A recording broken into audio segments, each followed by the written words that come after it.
कहते हैं कि जब आप एक जगह से दूसरी जगह जाएं तो वहाँ की प्याज को ज़रूर खाएं, कच्ची प्याज को। इससे वहाँ का कोई भी वायरस आप पर असर नहीं करेगा। इसी तरह प्याज को पौधों के आसपास लगाने से भी क्या होता है कि कोई कीड़ा मकोड़ा, किसी भी तरह का पेस्ट अटैक पौधों को नुकसान नहीं पहुँचा पाता। इस वीडियो में आप देखेंगे कि प्याज को, उसके छिलकों को कैसे आप कितने तरीके से अपनी गार्डनिंग के लिए यूज़ कर सकते हैं और कम जगह होने पर भी आप किस तरीके से अपने घर में प्याज को उगा सकते हैं। तो पहला तरीका तो यही रहा। ये है छिलकों की मल्चिंग।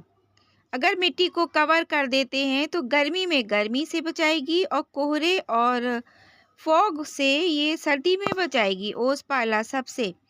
तो मिट्टी को ढक कर रखेगी।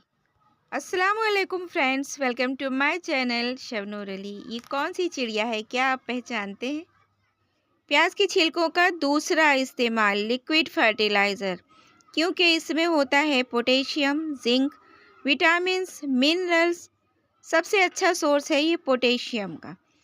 तो अब मैंने इतना लिया, जैसे 6, 7, 8 छिलके प्याज के, और एक डब्बा लेके पानी इसमें भिगो दिया।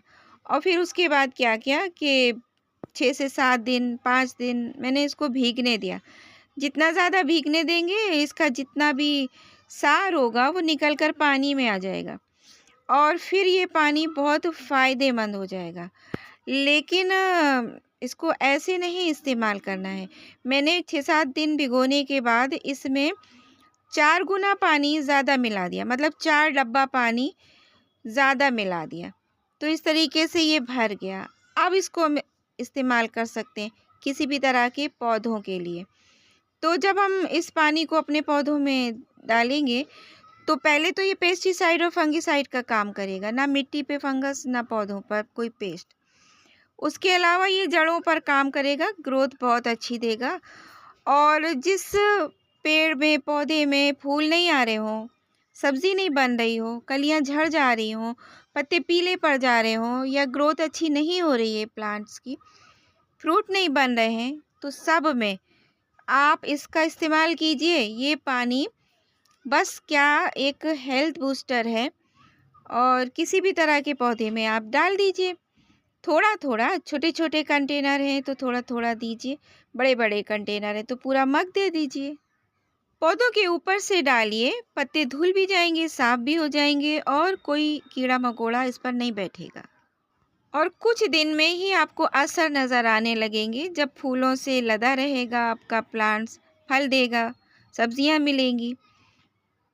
तीसरा, छिलकों का इस्तेमाल। इसमें आलू के भी हैं, लहसुन प्याज के भी हैं। जो बचा वेस्ट मैंने पानी डाल दिया और मिट्टी के ऊपर रख दिया। इसे मिट्टी से कवर भी कर सकते हैं, गमले में भी भर सकते हैं। पत्तों को पीस कर भी आप मिला सकते हैं सॉलिड खाद के तौर पर। ये तो थे पत्तों के इस्तेमाल, छिलकों के। और अब हम प्याज को ग्रो करेंगे, वो भी जगह ना होने पर। मिट्टी तैयार ही रहती है, फिर भी आपको अगर लेना ही है तो 3 हिस्से में खाद और मिट्टी और रिवर सैंड बांट लीजिए, मिला लीजिए। फंगिसाइड के तौर पर राख का इस्तेमाल कीजिए और बॉटल्स उठाइए, अगर कंटेनर्स नहीं है तो फिर उसमें ग्रो कीजिए, या फिर ग्रो बैग भी इस्तेमाल कीजिए। बॉटल इस्तेमाल करने से ये फ़ायदा होगा कि आप वर्टिकल गार्डनिंग कर सकते हैं और अपने प्लांटर्स को हैंग करके उसमें सब्जियां ग्रो कर सकते हैं। बोतलों में जो हम छिलके, पत्ते और टहनियाँ ये सब भरते रहते हैं, वो खाद और मिट्टी मिक्स होकर डिकम्पोज होकर तैयार हो जाती है, दुगना हो जाती है। फिर हम उसी मिट्टी को इस्तेमाल करते हैं। इससे मिट्टी को कभी भी फेंकना नहीं पड़ता और लाना नहीं पड़ता। यही मिट्टी 4 गुना 5 गुना हो जाती है। तो इस प्याज में ये निकल आया था हरा वाला कंसा। इसको ग्रो करना बहुत आसान होता है। आप 2 हिस्सों में भी कट करके लगा सकते हैं, लेकिन एक बॉटल में मैंने एक ही लगा दिया। इससे क्या होगा कि गुच्छा आएगा हेल्दी पत्तों का, और उन पत्तों को आप इस्तेमाल करिए, जैसे कि ये है। अभी मैं एक बार इसकी हार्वेस्टिंग ले भी चुकी हूँ और मैंने उस दिन उसको आलू की सब्ज़ी में डाला था। गार्निशिंग के लिए भी यूज़ कर सकते हैं। दूसरे कंटेनर में मैंने रिजल्ट्स भी दिखा दिए कि कुछ भी आप कोशिश करेंगे ग्रो करने की तो ज़रूर होगा इंशाल्लाह। और फिर ये दूसरा वाला बॉटल, इसमें मैं लाई हूँ लहसुन। ख़राब ही पड़ा था, मतलब बहुत सारे लहसुन में एक इसमें किला भी निकल आया था और ये शायद गीला होने की वजह से थोड़ा पीला भी हो गया। तो चलिए हम इसी को ऐसे ही ग्रो कर देते हैं। कुछ तो बहुत ही सॉफ्ट हैं, तो मैं उसको निकाल कर इधर-उधर साइड में ग्रो कर दूँगी।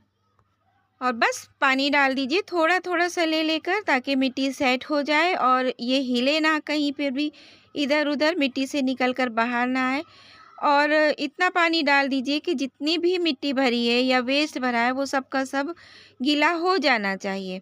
फिर तब तक इसमें पानी नहीं देना है जब तक मिट्टी ये ना कहे कि मुझे पानी दीजिए। मैं काफ़ी सूख गई हूँ।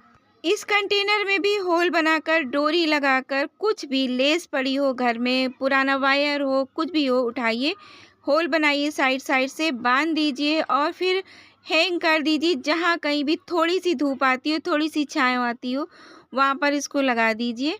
फिर देखिए कितने अच्छे से ये ग्रो होता है। तो मुझे यहाँ जगह मिल गई पेड़ की टहनी। जिन पेड़ों पर टहनियाँ मोटी-मोटी हों, लपटी ना हो, झुकती ना हो, उस पर लगा दीजिए। तो मैंने वहाँ लगा दिया।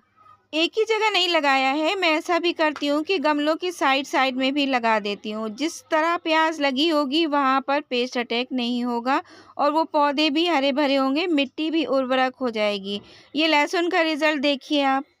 जब मैंने पहले ग्रो किया था तो आपके साथ शेयर किया था लहसुन लगाते हुए। अब देखिए इसमें पत्ते बन रहे हैं, इसका इस्तेमाल कीजिए।